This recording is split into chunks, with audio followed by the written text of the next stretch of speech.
Hello guys, आपका मेरे channel smart study में स्वागत है। आज हम शिक्षा निदेशालय की तरफ से दी जाने वाली वर्कशीट नंबर 22 करेंगे, जो कि क्लास 7th की है और सब्जेक्ट है सामाजिक विज्ञान। ये वर्कशीट 6 अक्टूबर 2021 की है। तो आइए शुरू करते हैं आज की वर्कशीट शुरू करने से पहले प्लीज मेरे चैनल को सब्सक्राइब कर दीजिए। तो आइए देखते हैं आज की वर्कशीट। मुगल साम्राज्य। प्रथम मुगल शासक बाबर 1526 से 1530 ने जब 1494 में फरघाना राज्य पर उत्तराधिकार प्राप्त किया तो उसकी उम्र केवल 12 वर्ष थी। तो देखो बेटा, आज हम बाबर के बारे में पढ़ेंगे।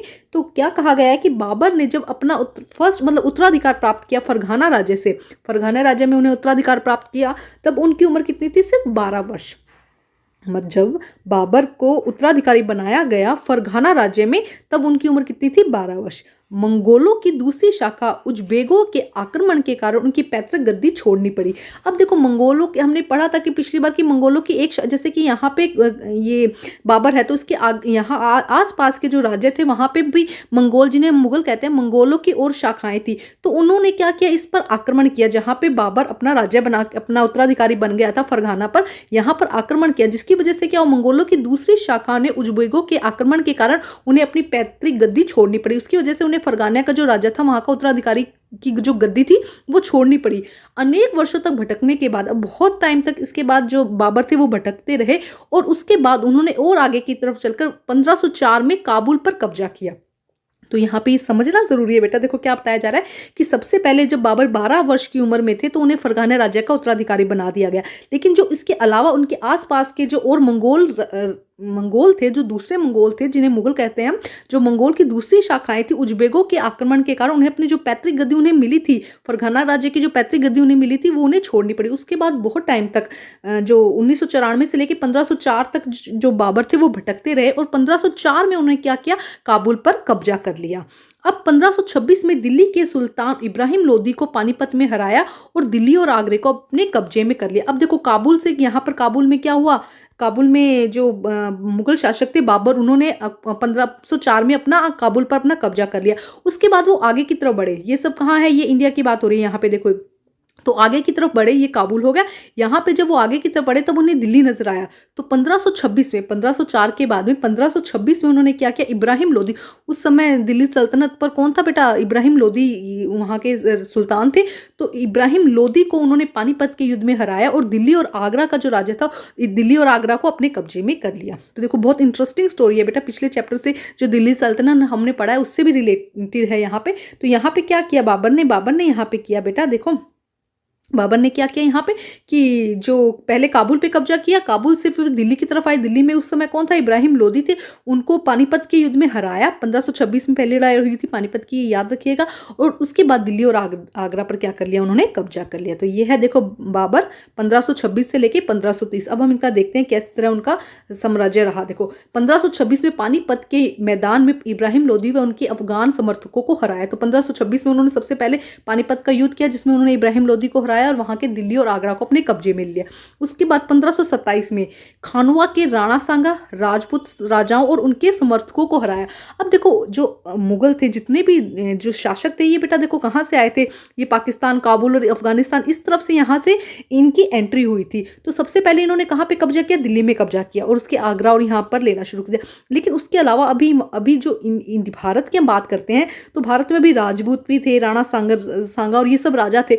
तो इन सब ने इसका विद्रोह किया, और किससे? बाबर से फिर उनकी लड़ाई हुई। तो 1827 में खानवा में राणा सांगा राजपूत राजाओं और उनके समर्थकों को भी हराया, उन्होंने फिर उनको भी हरा दिया। 1528 में चंदेरी में राजपूतों को हराया। तो देखो कितने, 1526, 1527 और 1528। और उसके बाद अपनी मृत्यु से पहले दिल्ली और आगरा में स्थित मुगल नियंत्रण स्थापित कर दिया। अपनी मृत्यु से पहले, जब उनकी डेथ हुई, उससे पहले उन्होंने क्या कर दिया? दिल्ली और उसके आसपास का जितना भी शासक था, आगरा और ये सब थे, यहाँ पे इन्होंने अपना मुगल शासन स्थापित कर दिया। तो देखो, काबुल से आए थे, काबुल से आकर उन्होंने दिल्ली पर सबसे पहले अपना अधिकार जमाया, और उसके आसपास जितने भी राजा थे उनको हराकर उन्होंने क्या किया? दिल्ली पर मुगल नियंत्रण स्थापित कर दिया। अब देखते हैं आगे क्या कहा गया बेटा। मुगल बादशाह बाबर के संदर्भ में कुछ रोचक तथ्य बताए गए। देखो क्या कहा गया है। बाबर के राजस्व सिद्धांत में परिवर्तन कर सुल्तान की जगह बादशाह की पदवी दे दी गई। अब क्या क्या, अभी तक क्या थे, दिल्ली के सुल्तान हम पढ़ते आ रहे हैं, दिल्ली के सुल्तान इब्राहिम लोदी, है ना, ये सब हम पढ़ते आ रहे हैं। तो अब उन्होंने क्या किया, सुल्तान की पदवी को हटाकर क्या बना दिया, बादशाह की पदवी बना दी। ठीक है, और क्या किया, बाबर ने भारत में सर्वप्रथम तोपों का इस्तेमाल किया। जो इब्राहिम लोदी को हराया, उन्होंने किसकी मदद से हराया था, तोपों की मदद से। तो बाबर ने भारत का समर्थन में सर्वप्रथम तोपों का इस्तेमाल किया। बाबर तुर्की भाषा का अच्छा जानकार था। बाबर को कौन सी भाषा अच्छी लगती थी, तुर्की भाषा उनको अच्छे से समझ में आती थी और उनके लिए क्या थी, अच्छी भाषा थी। बाबर ने तुर्की भाषा में अपनी आत्मकथा तुजुके बाबरी लिखी। उन्होंने क्या लिखी, अपनी आत्मकथा जो तुर्की भाषा में लिखी, क्या नाम था उसका, तुझे के बाबरी। बाबर की मृत्यु 1530 में हुई। बाबर की मृत्यु कब हुई, 1530 में। तो देखो बहुत सारे रोचक तथ्य बताए गए हैं। तो बेटा आज की वर्कशीट बहुत इंटरेस्टिंग है, बाबर के बारे में बताया गया। आप अपनी वर्कशीट को जो अपनी एनसीईआरटी है उसको जरूर पढ़िएगा, और पिछला चैप्टर अगर दिल्ली सल्तनत आपने नहीं पढ़ा तो एक बार उसे भी रीड कर लीजिएगा। अब हम करते हैं इसके क्वेश्चन आंसर। प्रथम मुगल शासक कौन था, प्रथम मुगल शासक कौन था बेटा, आपको पता चल गया होगा। देखो यहाँ पे दिया गया, प्रथम मुगल शासक बाबर 1926 से लेके 1930। तो ये आपका फर्स्ट क्वेश्चन का आंसर हो जाएगा। प्रथम मुगल शासक कौन था, प्रथम मुगल शासक बाबर 1526 से 1530 तक इनका शासन रहा था। ठीक है, अब हम करते हैं क्वेश्चन नंबर 2। देखिए क्वेश्चन नंबर 2 क्या है बेटा, बाबर की आत्मकथा का नाम बताइए। तो देखो लिखा गया, बाबर की आत्मकथा, तुर्की भाषा में आत्मकथा लिखी गई, तो इसका नाम था तुजुके बाबरी। क्या था, तुजुके बाबरी। तो ये हो जाएगा आपका सेकंड क्वेश्चन का आंसर। बहुत ही आसान और बहुत ही इजी है बेटा आज की जो वर्कशीट है ना।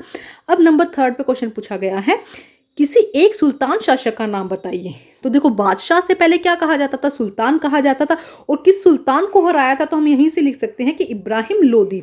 हम क्या लिख सकते हैं, एक सुल्तान का नाम बताना है ना, तो हम लिख सकते हैं इसके अंदर इब्राहिम लोदी। तो आंसर 3 का, क्वेश्चन नंबर 3 का आंसर क्या हो जाएगा, इब्राहिम लोदी।